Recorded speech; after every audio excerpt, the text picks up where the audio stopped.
We need to have a serious discussion. There are a lot of creators right now, many of them my mutuals, who are understandably telling people to go out and buy a gun. Now, I happen to be somebody who is very proficient in firearms. I used to be a gun owner myself and grew up with grandfathers with arsenals. I've also been trained and certified to use an M4, AK-47, and 50 caliber sniper rifle.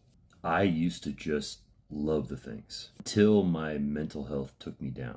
Now I'm no longer a gun owner to protect myself and my family. I also don't want my children anywhere near them. Now, before I get into anything related to nonviolence, I'm guessing that most of you advocating for this have some sort of basic handgun training, or at least I hope you do.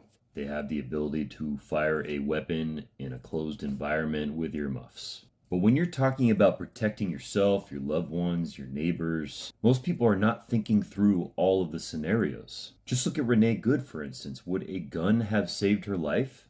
Of course not. She probably would have been killed quicker, and the character assassination would be worse than it already is. If ICE comes barging into your house and you have a gun, do you really think that a fewer number of your family members are going to get killed? Quite the opposite. They'd probably gun everyone down. And then on top of that, you've got to be accurate during the most intense adrenaline rush you've ever had. You guys just aren't thinking this through, and you're probably making things worse. I love you to death, but stop. Now I'm going to hear from the nonviolence changes nothing crowd. Now, I've made a number of videos providing great examples of where it does, but that's not really what I want to talk about right now. This is where there's a major divide between people who believe that your consciousness will continue after this life somehow, and those who don't. Having a weapon to protect yourself is the opposite of courage. The reason you have it is to try to stop yourself from getting hurt. Now, in addition to this, like I said, not actually protecting you, you're forgetting about the goal. The leaders of the civil rights movement knew this in their bones, that violence breeds more violence. If you have a weapon when you confront ICE, more violence will likely occur.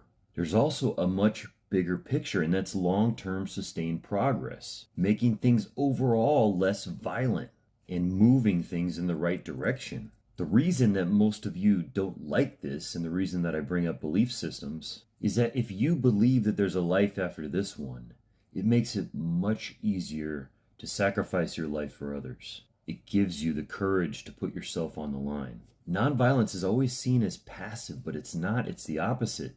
It's about saying that the ability that you have to end my life is not power. That real power comes through love. We can stop this together, and our courage will change hearts, not our guns.